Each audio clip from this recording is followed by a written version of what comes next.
They didn't seem to be arguing amongst themselves. It was more as though they were yelling for the sake of it, venting their frustration and trying to rally their flagging resolve. They were speaking in Chechen. She couldn't understand what was being said, but it didn't matter. Even she could sense the change in them. Some, like the smoking man nearby, were older, calmer, and in control of their emotions. But most were young, filled with fire and bravado. As the uneasy standoff dragged on without any end in sight, they were growing more frustrated and aggressive. Things were not playing out as they had expected. Something was wrong. "It's going to happen soon," Natasha whispered. "What are you talking about?" It was Yelena, a friend she'd known for so long she couldn't remember a time without her.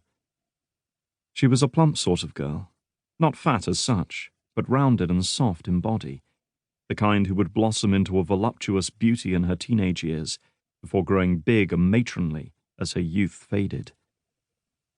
The girl, her dark hair hanging limp and damp around her face, didn't look up from the floor, but Natasha could see her eyes were red from crying.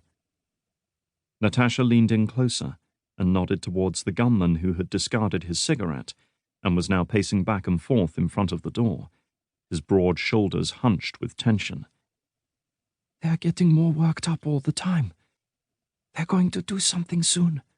"Like what?" "I don't know." She swallowed even though her throat was dry and sore. "Maybe kill us all." "They can't. The soldiers outside will stop them." It was a weak protest, delivered without conviction. Cut off and isolated as they were, neither could tell what was happening outside. Certainly they had heard the rumble of big vehicle engines, the beating of helicopter blades and the occasional shouted exchange with the gunman at times, but nothing more. The entire Russian army could be outside, but it didn't make the slightest difference to them. "They didn't stop all those men being killed yesterday," Natasha reasoned. "Why would it be any different today?" "Maybe they'll surrender. They can't want to die here." Even Natasha sensed the flawed logic in her argument. "Or maybe they're like the men who flew planes into those buildings in America. Maybe they don't care about dying." Yelena sniffed and shrugged, as if it made no difference to her. "So what? What can we do about it?" That was the question. Natasha wasn't a soldier, but like all living things, the overwhelming, primal instinct in her young mind was to survive. "Be ready to move," she said. Because wasn't that what people said at times like this? She hoped she sounded more confident than she felt. "When it happens, stay by me." Seeing the growing defiance and desperation in her friend, Yelena's eyes opened wider. "You're going to get us killed," she hissed. The girl raised her chin, a tiny flame of anger kindling within her. "Better than letting these bastards kill us," she said through gritted teeth. She turned her eyes on her friend again. "Yelena, look at me. Look at me." With great reluctance, her friend's eyes crept up from the floor to meet her own.